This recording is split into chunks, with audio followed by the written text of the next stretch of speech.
tax system for the 21st century economy will follow in 21 and 22.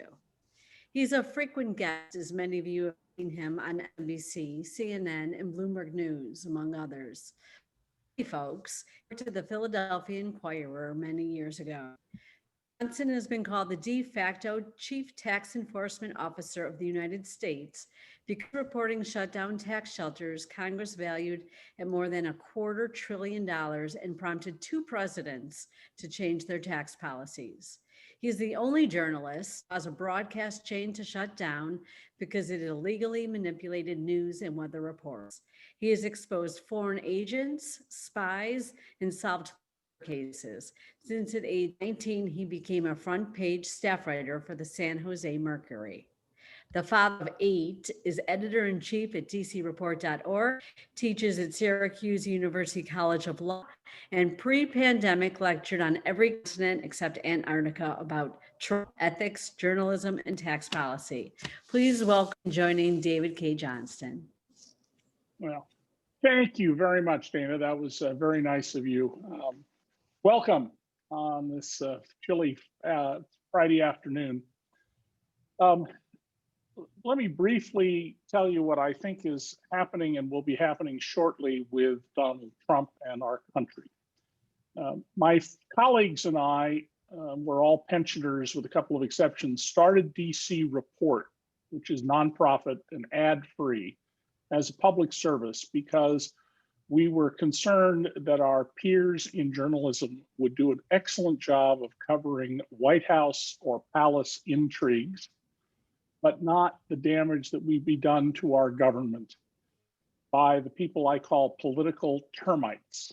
These are the officials you've never heard of, political appointees who were put into the government, not by Trump personally, who's lazy, but by the people around him, with the mission to fulfill Trump's promise, best put into words by his campaign manager, Steve Bannon, to deconstruct the administrative state, which is fancy talk for destroy our government. And this has been Donald Trump's intent from the beginning, to destroy the United States of America we know and to create a dictatorship, a hereditary dictatorship led by Donald Trump. Now, the New York Times a few days ago, without naming me, wrote in a piece by Peter Baker, the excellent White House correspondent and White House historian, that 5 years ago, people who said Trump would try to take over the government were alarmist. And that's exactly right. I was dismissed by many people as an alarmist. What we see now is that Donald Trump has begun the second American Civil War. We are in a civil war right now. There's a piece just went up at Raw Story, which is our distribution partner. They publish our articles a day ahead of us and pay us for it, which makes our work possible. If you want to read it, you can go to Raw Story. There's a button at the top right that says DC Report, and it's the first piece under it. If you wait till tomorrow morning, it'll be a DC Report without ads and somewhat easier to read. Donald Trump is a man who is deeply mentally ill. You might well be as mentally troubled as he is had you grown up in the awful, awful household in which he did, with a father who was both an associate and dependent upon gangsters, particularly from the Genovese and Gambino crime families, but who also was a brutal, nasty man.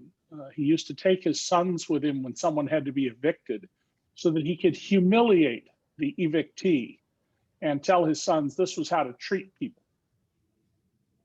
Anyone who did not come home victorious in whatever they were doing was totally berated by their father and told that the only thing that mattered was winning on their terms. Lying, cheating, anything you did was okay so long as you didn't get arrested. And when he was 13, after a number of troubling incidents, including when Donald was disciplined finally for throwing rocks, as he often did, at the home of a neighbor who had a small child they put out in a playpen in the backyard, as parents often did in the 1950s. He was sent to a military academy, which is well known for physically abusing and, according to some sources, sexually humiliating new cadets. And I believe this is a key issue in understanding Donald Trump, that he essentially has a evil version of Groundhog Day. He has been condemned to forever be a boy in puberty, and it explains much of his relationships with women and his other conduct. Now, Donald Trump had no qualifications to be president of the United States.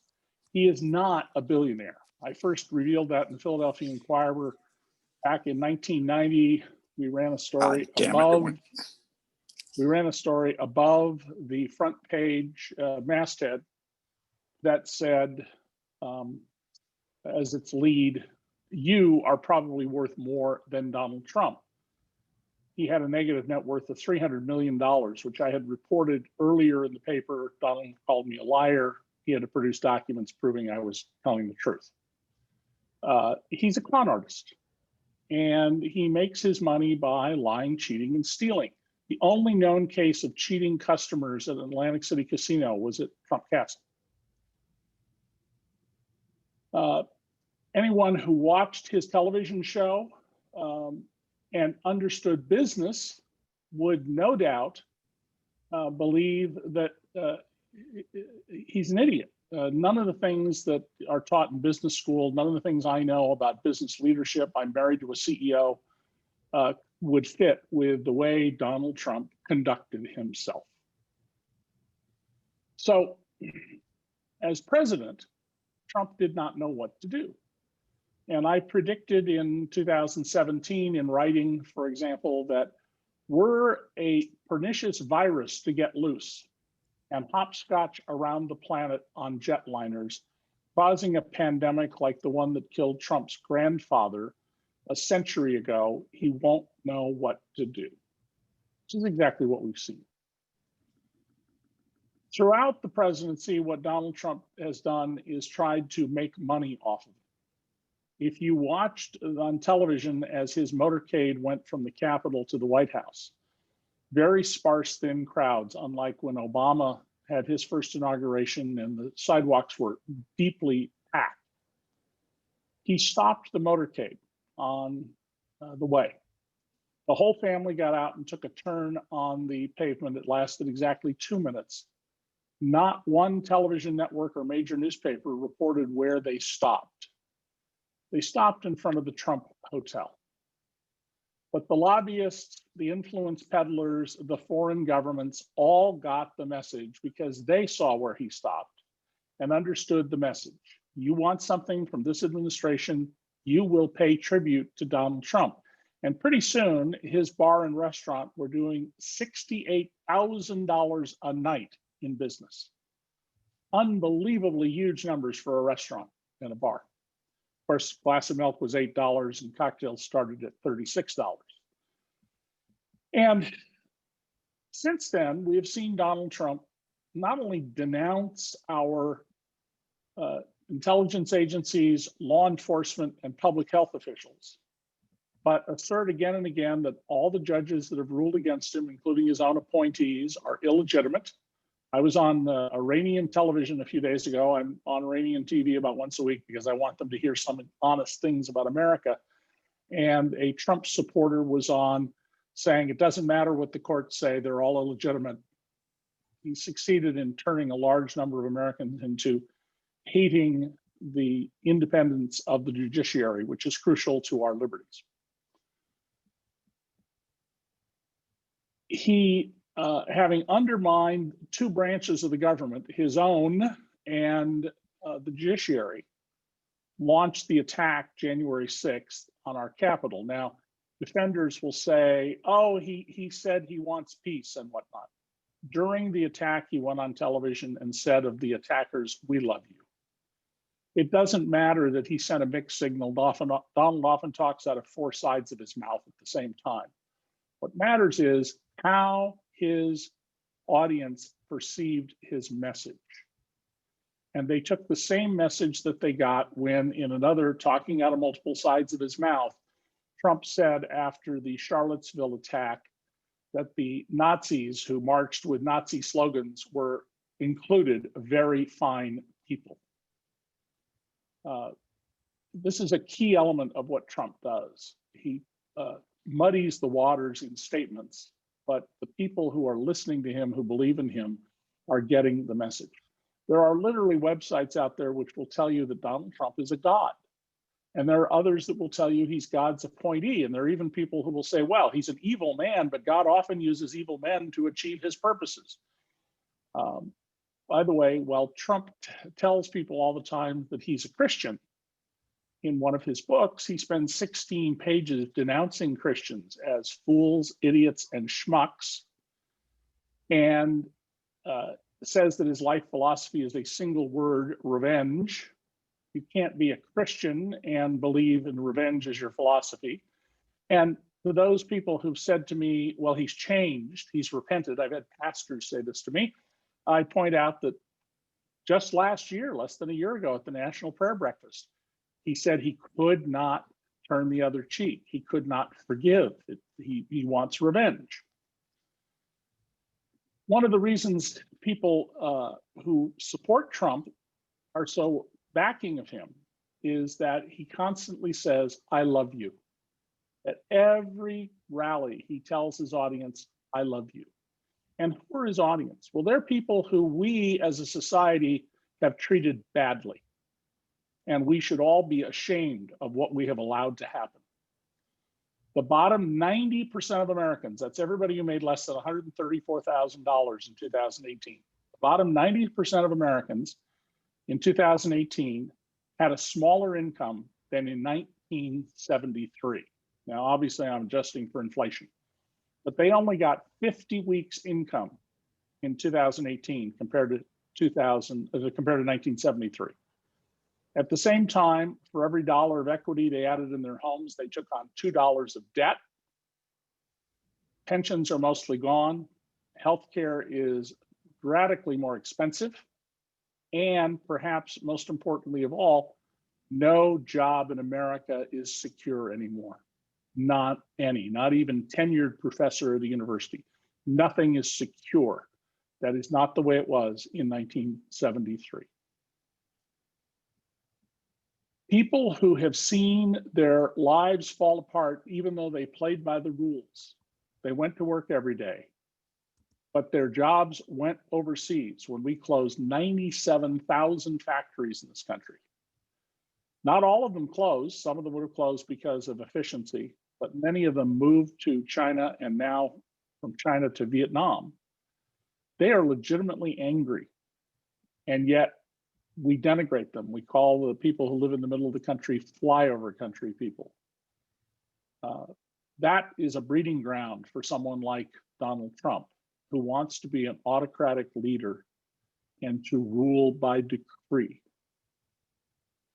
Now that we are in this civil war, which I believe began with the murder of Heather Heyer in August of 2017, and which had some early skirmishes last year in the 3 attacks on the Michigan Capitol that I covered back in the early 1970s when I was with the Detroit Free Press and lived in East Lansing, Michigan, including 2 separate and unrelated plots to kidnap and assassinate Governor Gretchen Whitmer. We need to recognize this is a war. Now, just as people picnicked in Waterloo, Belgium, as Wellington was defeating Napoleon in June of 1815, just as there is no Battle of Grand Rapids, there was no Civil War fight in Oregon. You can be sitting at home and things look perfectly normal. There is a civil war underway in this country. We have turned our national capital of necessity into an armed camp. And you should shudder at the prospect that Donald Trump will not be at the inauguration on Wednesday, because if somebody can figure out how to take out the people on that stand, they can do so with no risk that their dear leader will be affected. What we have to be careful to do going forward in defeating these people, and we will defeat them because there aren't that many of them, is we have to be smart about it. We have to use law enforcement. We have to recognize that many of the insurgents are military, some of them active duty American military officers who've committed crimes for which under military law we can't execute them. Much as I dislike the death penalty, it isn't even acting as a deterrent in this area. There is good reason to believe some members of Congress were co-conspirators in this attack, particularly Representative Lauren Boebert, who likes to carry her Glock into the Capitol, and Congressman Mo Brooks of Alabama, who wore camo and urged people to go to the Capitol. I believe they should be expelled by the House. If in fact, as several Democrats in the House contend, that there were surveillance tours given to some of the ringleaders of the murderous mob to show them unmarked offices of people like Representative Jim Clyburn and provide other aid and comfort to these white supremacists, they should be expelled from Congress. Finally, I think it's important that we keep in mind the purposes of this country. In the last 40 years, since Ronald Reagan went to, of all places, Philadelphia, Mississippi, to announce his candidacy, a city known for exactly one thing, in which Reagan said he had no idea, which raised the question no one asked. Well, then why did you go to this place to announce your campaign? We have seen the rise of white supremacists into significant office. They have passed laws so that people now can carry openly or concealed all sorts of military weapons that have no business in hunting or other legitimate uses. We have seen also a major shift in the understanding of people who, unlike me, don't have gray hair about the purpose of our country. The purpose of our country was written down for us. It's only 52 words long. We should all memorize it. It is about peace. It is about the general welfare. It is about justice. It is about future generations we will never know. It is not, as you hear constantly, particularly from the right in this country, about riches. There's not a word there. If the purpose of our country is to allow some people to be rich or all of us to be rich, we will fail. That is not a noble purpose. It is a byproduct of peace and justice. And in particular, we need to recognize, as we try to create a more perfect union, we try to ennoble the human spirit to see what can be achieved, that the biggest block standing in our way, the one that animates Donald Trump and his followers, is the fact that we are not a uniformly white country. It is this fear of what's coming by these white supremacists, that we are entering an era here where we will have many Black, brown, Asian people in office. We will have Muslims and Latinos in office, that is terrifying them because of the way they've been raised and they've been trained. We have never resolved the Civil War. We need to go back to the work that was being done in 1964 and 1965 by Lyndon Johnson and complete that work. And you don't do it with those people who are not breaking the law by anything but education and information and knowing people. In the case of those people who have been breaking the law, we should show no quarter in criminal prosecution. We should prosecute these people vigorously, and we should leverage those people to get other people who we otherwise would not be able to reach. We need to pour a lot of money into law enforcement. But if we can identify everybody who entered the Capitol building, every one of those people should go to prison. We should indict them, prosecute them, make a persuasive case so that a jury unanimously convicts them. And we should then consider seriously, if the law allows, locking them up for the rest of their lives. There is a theory in law enforcement followed by the federal government called general deterrence. Unlike the local cops who try to catch every burglar and drug dealer and rapist, the federal government tries to catch people to be exemplars to encourage good behavior and discourage bad behavior. In this case, we need to follow the policy of specific deterrence as applies to this riot, this insurgency, but it has a powerful general deterrence effect against those people who would join in taking up arms, as we now have thousands of Americans doing, to overthrow the democratically elected government of the United States. So, thank you. Thank you, David. I'm going to ask you some questions, but I would like people on this Zoom to put any questions they may have in the chat as well.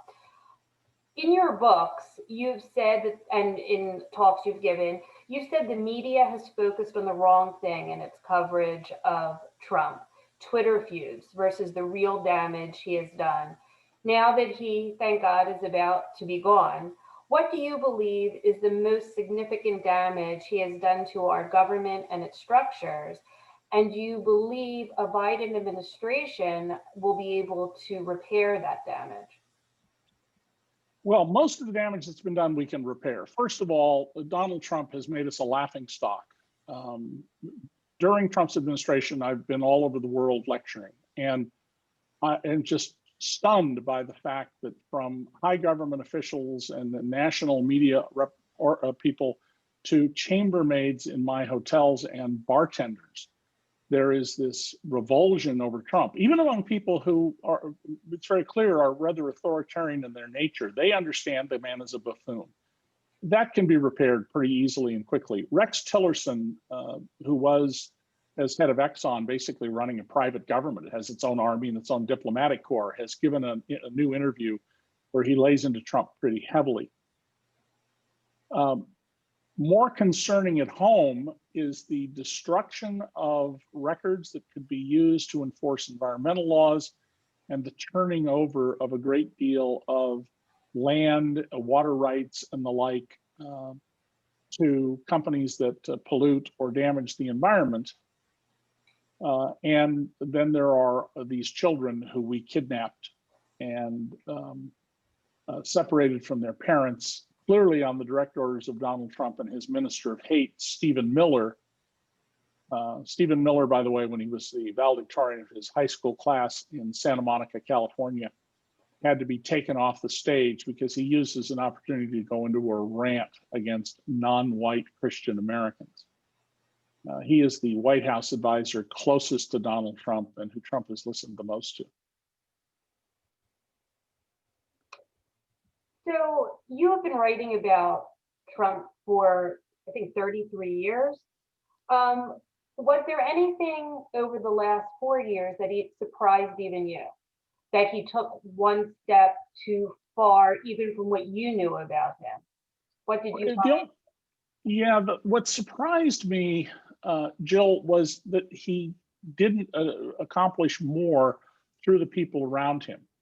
I mean, Donald's a very lazy man. He it's been well reported. He often comes down from the official residence at 11 in the morning and has a long lunch and then goes back up to the official residence and does very little work. But I did think that with people like Stephen Miller and others around him, they would do more damage than they have.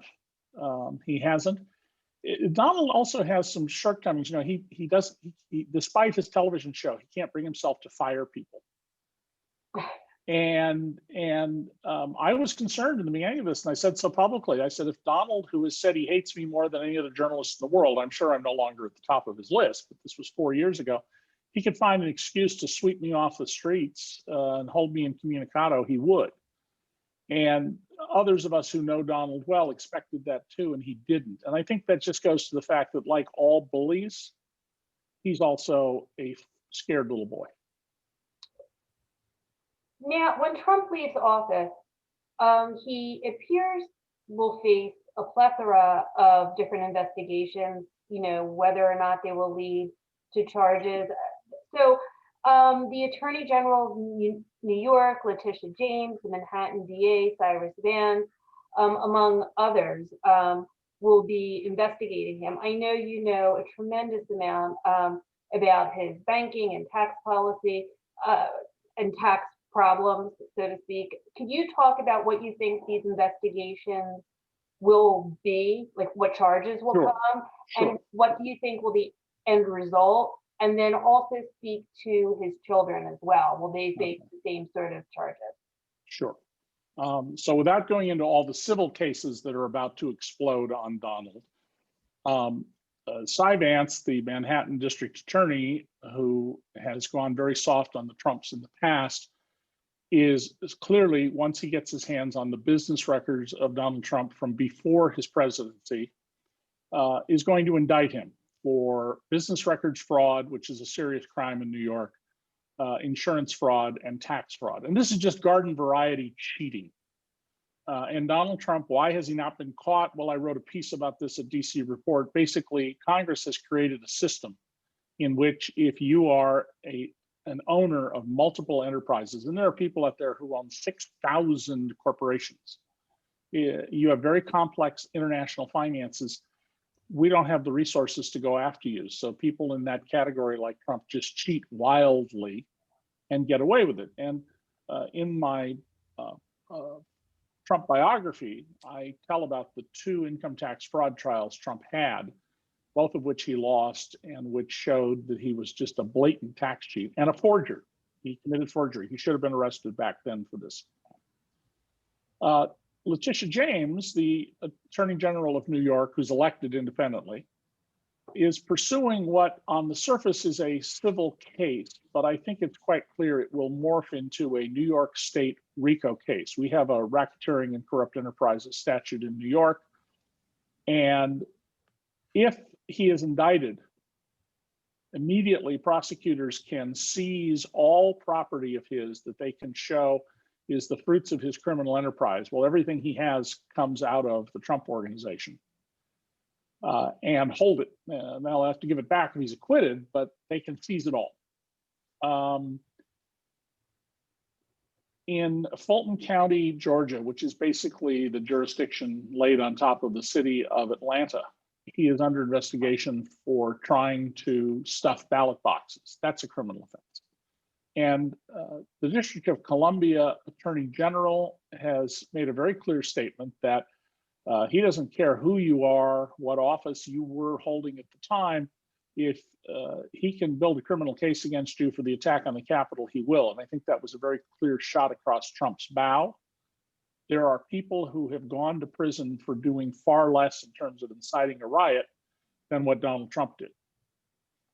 He faces one collateral problem, by the way.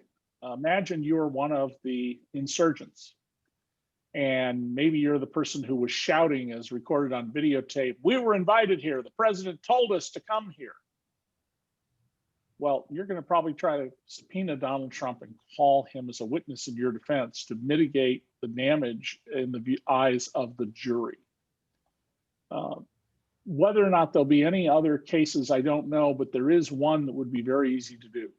Donald Trump is the unindicted co-conspirator of Michael Cohen in individual one. Cohen has allocated to the crimes done at the direction of Donald Trump. And the Southern District of New York prosecutors would bring that action against Donald Trump on January 21st. Whether they will or not is a political question, I think, a prudence question. Joe Biden's problem is he would like to just move on with his presidency.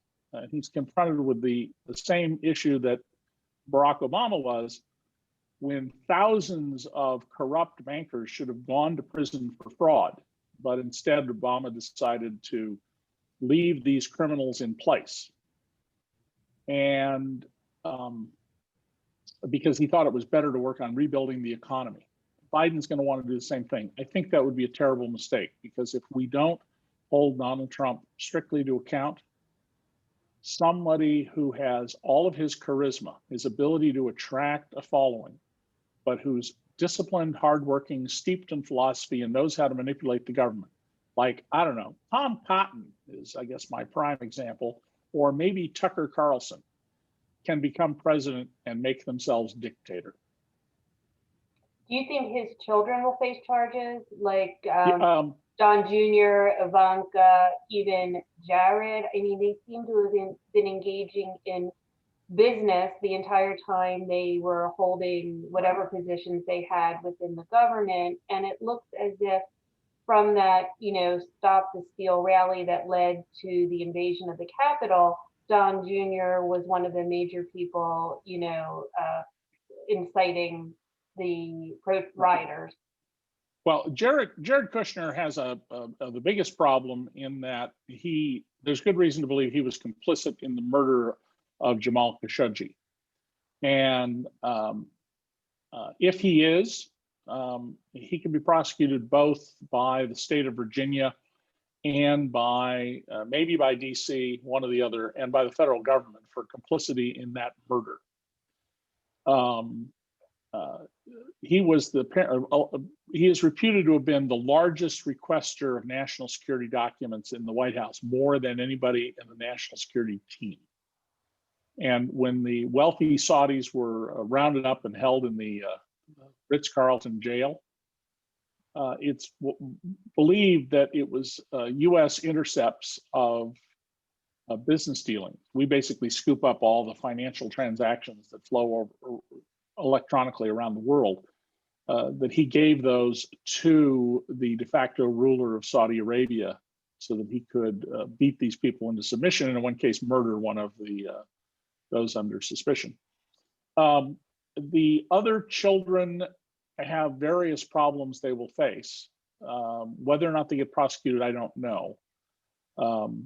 For Jared and Ivanka, they are never going to find themselves back in polite society. They were always on the fringes of it anyway, particularly after the toilet story yesterday, the $3,000 a month we've been paying for a toilet for their Secret Service detail. Don Jr. is very much someone who should be worried about criminal prosecution over the riot. But again, those are decisions by prosecutors. What are they going to pursue and not pursue? And they have absolute discretion. Do you think Donald Trump will ever see the inside of a jail, or no, because he is an ex-president? Will there be some even though he's horrific, do you think there'll be some deference that we would be jailing a president? I've heard that even though what he did is really wrong, it sets a bad precedent to jail a former president. What are your thoughts on that? I believe Donald Trump will be a convicted felon in my lifetime, assuming I get past the end of this. We're going to see him become a convicted felon. But whether he goes to prison is going to be a decision by a judge who's going to weigh a number of factors. And Trump, when the time comes for sentencing, is going to show up as a sick old man like General Pinochet from Chile, and plead for the mercy of the court. So I don't know if he'll get house arrest or he will be imprisoned. He richly deserves to be imprisoned. It's also, he's been thinking about, he said this publicly, it's one of Donald doesn't have a control on what he's thinking, so he says what he's thinking. We see this mostly with his remarks about women, that he excuses away his locker room talk that I've never heard in any locker room I've ever been in. He has thought about fleeing the country. The problem is, I don't know who'd take him.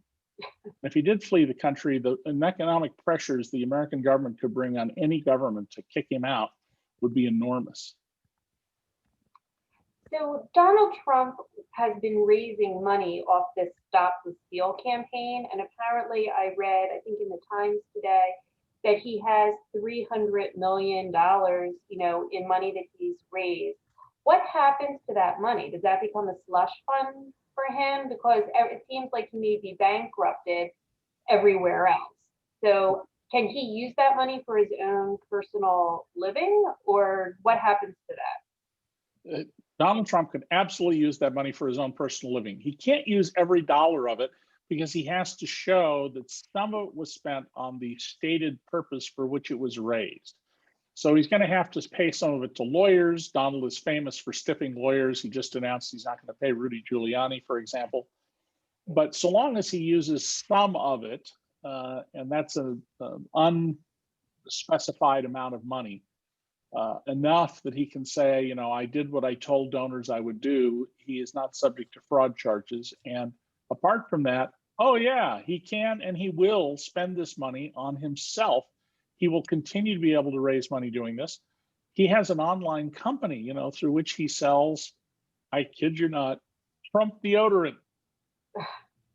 It should have the slogan, promises to get the stink of corruption off you, but that's not their slogan. My response to that is oy vey. Okay. You have written about in your books, and I think people on this Zoom will find interesting and may not know, Trump's involvement with cocaine trafficking. Can you talk a little bit about that? I think the overwhelming evidence is that Donald Trump was involved in a major international cocaine trafficking ring. A guy named Joe Wexelbaum, twice convicted felon, deeply involved in organized crime, but not a made guy, obviously, with his name, was importing tons of marijuana and huge shipments of cocaine from Colombia to Florida, running the drugs to his car dealership, which still exists, Bradford Motors, and then having mules drive the drugs to Cincinnati from where they were distributed throughout Kentucky, Ohio, and Tennessee. When he was caught by the DEA back in 1984, 85, being smart and knowing this was a third strike, he gave a full written confession, including that he handled the drugs. The mules in this case, keep this in mind, got 20 years just for driving the drugs, 20 years in federal prison. He asked that his case be transferred for sentencing to either New York City or Miami, where he had homes. The case ended up in New Jersey, where no offense was alleged, and before a newly appointed federal judge put in office on the recommendation of Roy Cohn, the notorious Roy Cohn, Judge Marianne Trump Berry, Donald's older sister. Judge Berry, Judge Trump Berry, did recuse herself from the case, but just imagine for a moment you're the chief federal judge in Newark, New Jersey. This new judge comes to you and goes, I have to get off this case. You see, this man, he handles Donald's personal helicopter. He's the manager of his whole fleet of helicopters, and he's flown me many times as the pilot in the helicopter. And my husband, who's a lawyer for Donald's casinos, he flies back and forth on those helicopters every week. Can you imagine as a federal judge what you would think? I have a sitting federal judge riding in helicopters owned by a major confessed international cocaine trafficker. Donald wrote a letter to the judge, which he denied writing at first and then confessed that he did, but he said, I don't remember writing it. And that was the end of the inquiry by New Jersey gaming authorities. The letter, which is quoted in my book, The Making of Donald Trump, ostensibly is asking the judge to not put Joe Wexelbaum in prison because he's a credit to the community. But read by anybody with experience in law enforcement and crime, that letter screams the following: Joe, don't rat me out and I'll take care of you. Well, after 18 months, he gets out, he has a job, he goes back to work for Donald Trump in the helicopter business. And even though he says he's broke and he only ended up paying $600 of his $30,000 in federal fines, he suddenly moves into a $2.4 million, remember this is 1985, $2.4 million apartment in Trump Tower. Yeah, Donald Trump was financing his cocaine business. Lovely. A question. And I've invited Donald to sue me if he thinks I libeled him over this. We have a question from Mary Takashi. I'm sorry if I mangled your name. But the question is, and it's a good one, what can we do to prevent Trump from fleeing or using his knowledge of governmental secrets to leverage deals with foreign governments? You know, as an ex-president, he gets briefings, plus having been president for the last 4 years, he has top secret information. What's to stop him from selling it? Because he apparently will do anything for a buck, so to speak. So Mary, thank you for that question. He will do anything for a buck. If he had to save his own skin by throwing Ivanka under the bus, he would do it at the end of the day. That might pain him, but he would do it. First of all, we can't stop him from leaving the country unless he is arrested and his passport is taken. On the second point, we monitor the telephone conversations of all sorts of people who are in positions of danger to our national security apparatus. And if Donald Trump tries to sell secret information, he'll be arrested for that crime. They might let him go on for a while. They might even feed him misinformation to make him useful, because intelligence is not law enforcement. Intelligence is figuring out the other party's game and messing up their game and misleading them about yourself. But if Donald Trump tries to profit off his knowledge of national security matters, which he and his family, I believe, have already done, he will be arrested for that. I have a question from Marcy Nadell. You mentioned when you were speaking originally about maybe House or Senate members who gave comfort and aid to these terrorists who broke into the Capitol. Do you believe that occurred from what you have heard? Do you believe they should be charged the same way the rioters are? Should they be thrown out of Congress? Should they be charged with conspiracy or whatever the appropriate crime is? Anybody from Congress who collaborated with the insurgents must be expelled from Congress. Each house under our Constitution is the judge of its own members.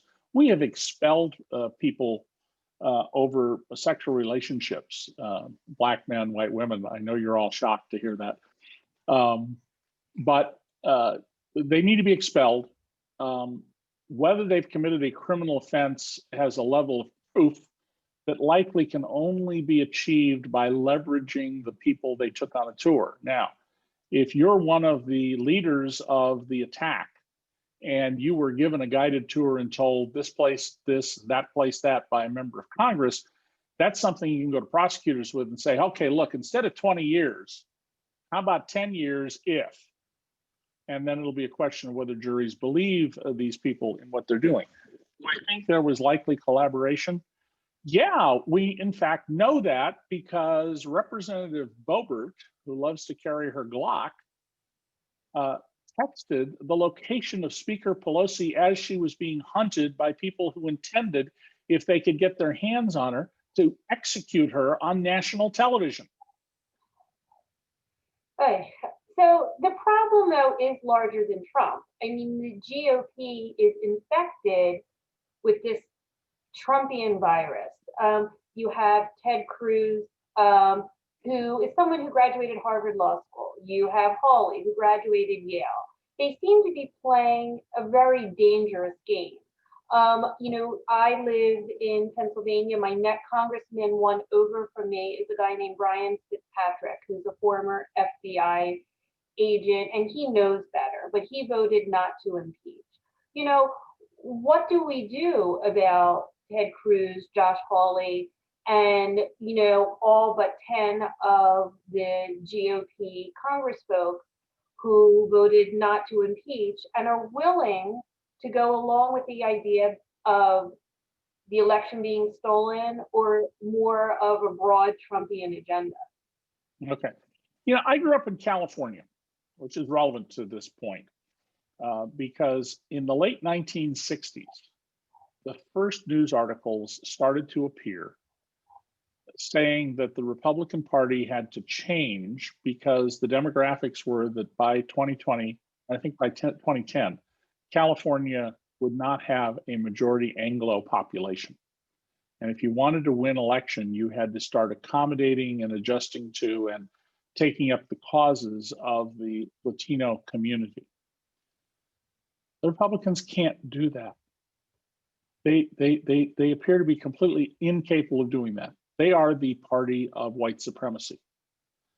And while it's not a clear black and white picture, the party is infused with all sorts of hateful elements, anti-Semitic elements, anti-Muslim elements, anti-Latino, anti-Black, and an awful lot of gender bias elements, including a number of women who I would describe as self-hating women. There's no indication they can or will adapt as a party. And so I think the best outcome from America is that the Republican Party go the way of the Whigs in 1856, and that a new party arises. every time I say in a television show or a forum like this, or write a piece or tweet and say responsible or respectable or honest Republicans, it drives a whole lot of people on the left crazy. There are lots of responsible, respectable Republicans. We need to encourage them. You do not want to live in a one-party society, whether it's your party or the other side's party. You want to have a competitive base. The other key to getting back the politics of reason and compromise and ending Grover Norquist's awful statement that bipartisanship is the political equivalent of date rape is the drawing of congressional districts. With surgical precision, you can now draw districts to corral your opponents so that there's 70 to 90% the people in the other party, and your districts have a 52-3, preferably 53 or 4% majority. Pennsylvania, where you live, by voter registration should be 2/3 Democrats and 1/3 Republicans, but it's the opposite. And the Supreme Court doesn't want to touch this. John Glover Roberts wants to treat this as a political matter. Well, then as voters, we need to get together and we need to change this. And the object should be to make districts as competitive as possible. In New York, where I live, and we have 4 political parties that are viable, we should try to draw districts so that all 4 of those parties have to compete toward the center. That's how we get rid of extremists. And we have a few Democrats who are way out there. They're not violent, but they're way out there. And I think, and they're not just progressive; they are out there. And I think that we will serve better as a country if we have independent commissions drawing the lines, and we use computer technology not to gerrymander, but to anti-gerrymander in office. There's one other idea I've proposed for many years, and that is we should give members of Congress a budget. We should end all campaign contributions and say, here is the budget you get to spend. Now, incumbents have an advantage. There's no question about that. But if we do this, and this would have to vary. If you're running in Iowa, the budget needs you have are different than if you're running in New York City. But if every member of Congress, a congressional candidate from each party had a budget that was equal, one of the things we learned is how well do they handle our money? After all, it's our government. We own it. And these are our employees. These are our subordinates that we authorize to act in our name temporarily.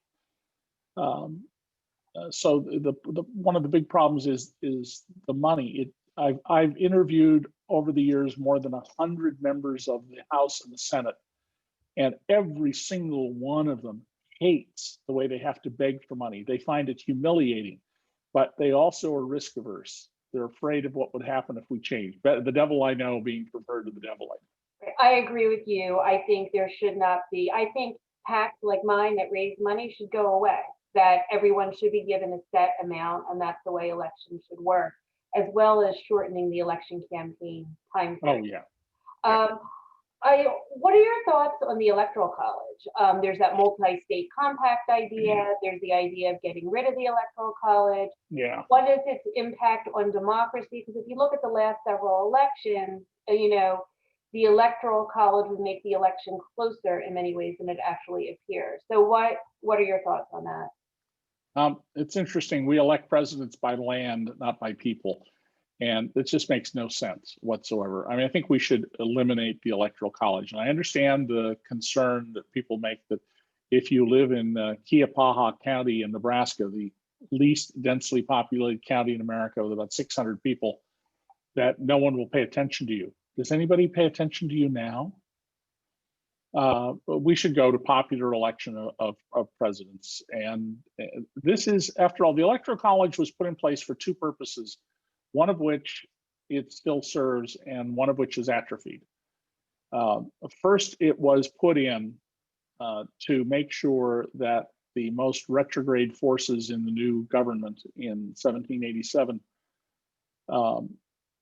would have power. It was to protect the slave states from being dominated by the non-slave states. Although at the beginning, every state had slaves, to be clear. But its other purpose was to be a check on the mob, on the rabble. All of the framers of our Constitution, including the drunks, were well steeped in classic history. They knew the world of antiquity, and they didn't trust the popular vote. That's why we have all these conservative measures and all these checks and balances. And so Donald Trump should not have become president because a electoral college doing what the framers intended would have denied him the presidency as unfit. It didn't happen. I think there were 6 electors who became, as described in the news, faithless. Actually, they were being patriotic. And so if it's not going to serve the function of saving us from a madman like Donald Trump, time to go. And so is the 25th Amendment, which is totally unworkable, except when a president is going to undergo, say, anesthesia and knows that in advance. It doesn't work in case of either a usurper or a mentally deranged person, or something like when Reagan was shot in Washington. So for our final question, I'm going to make it a 2-part question. So the first part is, if you could have a face-to-face meeting with Joe Biden right now, what would you say are the 3 most important things he needs to do to recover from a Trump president? Your top 3, 1, 2, 3. And to conclude, well, let's do it in 2 parts. Let's do that one because okay, we'll do that one first, yeah, and then I'll do the last. You need to allow the Justice Department to decide who it's going to prosecute, and you need to back them up, and do not in any way put your fingerprints on what they do. They're an independent, and I've appointed my attorney general. He's made his decision. Local U.S. attorneys will decide, and they should do what they think is necessary in things like prosecuting Trump and his family. Secondly, you've got to start addressing the economic terror of the bottom half of Americans. I live next to a city 5 blocks away where every 6th person lives at less than half the official poverty threshold for getting out of poverty. Think about that. We have families of 4 in what was the richest city in America, Rochester, New York, living on less than $1,000 a month. You've got to have an infrastructure program. You've got to get Congress to put money into rebuilding all of the damaged institutions from malign neglect. We've got to rebuild our economy, and government is the key to that. Hiring companies to do science work like we did in the 50s and the 60s and stopped during the 70s, especially after Jimmy Carter, or with Jimmy. And thirdly, you've got to make addressing racism and white supremacy a fundamental core principle. Let's move to universal voting. I don't know how it works where each of you live, but where I live in the Brighton School District, which has produced Nobel Prize winners, Pulitzer Prize winners, CEOs, Kristen Wiig, to vote in our elections, we have to approve our budgets each year. All you have to do is show up with, if you're not a registered voter, with a utility bill or a lease or a property ownership record showing that you live in the district and you can vote. We need to stop this massive voter suppression. Tuesday voting was begun as a way to make sure working people didn't vote, but business owners did. Everybody should be voting. And what did Donald Trump tell us about that? If we had mail-in voting, by which he meant universal voting, no Republican would ever get elected again. Why do we want people to, why would we deny people to vote? I would let people who are in prison vote, but okay, I'll acknowledge that's one where we could reasonably say, while you're in prison, you can't vote. But when you get out, you should be able to vote. You paid your debt to society. Now we want to rehabilitate you. If we don't let you vote, what we're screaming is we don't want to rehabilitate you. So let's have a Justice Department that does what it's supposed to do. Let's have a refocusing of federal expenditures, not on building $13 billion aircraft carriers that can be taken out with a hypersonic missile before you even know it's coming. And instead invest in America and let's have universal voting. And to conclude, do you feel positive or negative about the future of American democracy? You know, I've heard and read people who say, you know, Trump is the beginning of the end. And I've heard others who say we've learned our lesson from Trump and we'll be stronger going forward. Do you want to conclude on a negative or positive note here? Oh, very positive. I mean, if Donald Trump had gotten 2 terms, our American democracy would be over. The people around him would have put in place enough judges and other matters that we would become a dictatorship, and there was no stopping it. Even if you assassinated him, other people would come forward. And the quisling Mike Pence, who would never have been reelected governor in Indiana, was one of the biggest facilitators of this. There are lots of quislings, but if you don't know that word, please look it up. When I was a little boy, my Norwegian grandmother drilled it into my head about disloyalty to your country. The fact is that our democracy is stronger than the people who want to destroy it. We will win this civil war that we are in right now. What we don't want to do is allow the people who are attacking us to destroy our values, to make us become like them, to acquiesce to living in an armed camp. And so the fact is, most of us are decent people, and we outnumber the evil people among us. We have a good future ahead of us. And if we can get universal voting, we will have a much better future, because we will create a country that is not focused on global military power with 800 military bases around the world.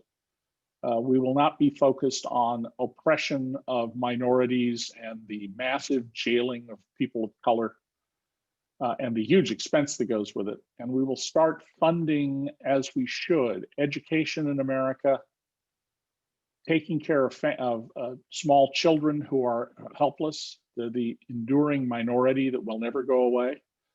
And we can have a much better future, but it requires one thing.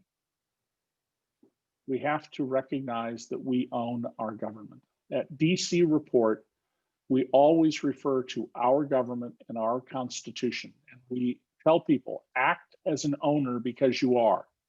We need to get rid of people who are squatters and renters and who think that that's appropriate. No, you have to be involved as a citizen if you want to be free. If you want to allow the ennoblement of the human spirit, you've got to be involved somewhat. And if we do that, if we can show people a better way, economically first, because that's how most people think about these things. They're a segment of us who think about public issues is a minority of the populace. But if we work on the economics of people and their access to government, their ability to vote, and treat each other with respect, we have a glorious future ahead, not only for ourselves, but in standing up to the great power that is the threat of the future to liberty and freedom, the communist Chinese dictatorship in Beijing, a government that literally vivisects human beings alive because of their religion to control the rest of the population.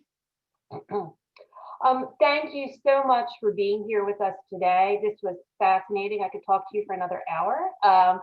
I want to thank our co-hosts, Dana Gordon and Steve Sheffy, for co-sponsoring this event with them.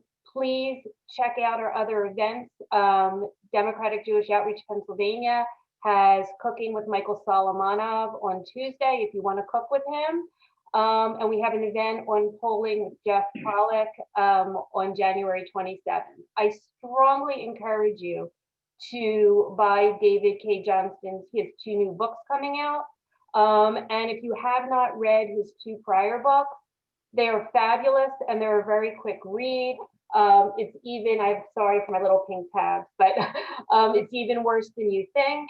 And The Making of Donald Trump. I know he's no longer in office, but in a few days, it is well worth your time to read these books. I've learned a tremendous amount by reading them, and I'm actually going to go read them again. So thank you very much all for being here. Thank you especially to David Cay Johnston. This was terrific. I look forward to seeing you on MSNBC. Take Thank you, care. everyone. Bye-bye. Bye-bye.